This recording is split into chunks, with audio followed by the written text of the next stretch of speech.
ისტორიაში პირველად საქართველოს ჯუდოკათა ეროვნული ნაკრები მსოფლიო ჩემპიონია. ბუდაპეშტში მიმდინარე გუნდურ შეჯიბრში საქართველოს სამხრეთ კორეა დაამარცხა და გუნდური ოქროს მედალი მოიპოვა. აღსანიშნავია, რომ საქართველოს ნახევარფინალში ზედიზედ 7 გზის მსოფლიო ჩემპიონი იაპონია დაამარცხა. ინდივიდუალურ შეჯიბრში მსოფლიო ჩემპიონატი საქართველოს 1 ოქროს, 2 ვერცხლისა და 1 ბრინჯაოს მედლით დაასრულა. გიორგი ქოჩორაშვილი ლევანტეს დაემშვიდობა. ქართველმა ფეხბურთელმა ვიდეო სოციალურ ქსელში გამოაქვეყნა და ესპანელ გულშემატკივრებს მადლობა გადაუხადა. მომავალ სეზონში ქოჩორაშვილი ლისაბონის სპორტინგში ითამაშებს. ქართველმა ნახევარმცველმა ლევანტეში 3 სეზონი გაატარა და წელს ესპანეთის უმაღლეს ლიგაში, ლა ლიგაში დაბრუნებაში დაეხმარა. გიორგი ლორია კვლავ დინამოში დაბრუნდება. ამის შესახებ ინფორმაციას ჯეოთიმი ავრცელებს. მისი ცნობით მხარეებმა კონტრაქტი უკვე გააფორმეს.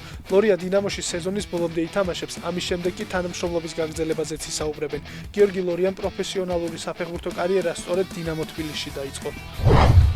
ტრანსფერმარკეტზე საქართველოს ეროვნული ნაკრების მოთამაშეთა ჯამური სატრანსფერო ფასი 200.750.000 ევრომდე გაიზარდა, რაც რეკორდული მაჩვენებელია. ვებგვერდის მიხედვით ყველაზე ძვირადღირებული ქართველი ფეხბურთელი ხვიჩა კვარაცხელიაა. მისი საბაზრო ფასი 90 მილიონი ევროს შეადგენს. 30 მილიონი ევროდ არის შეფასებული გიორგი მამარდაშვილი.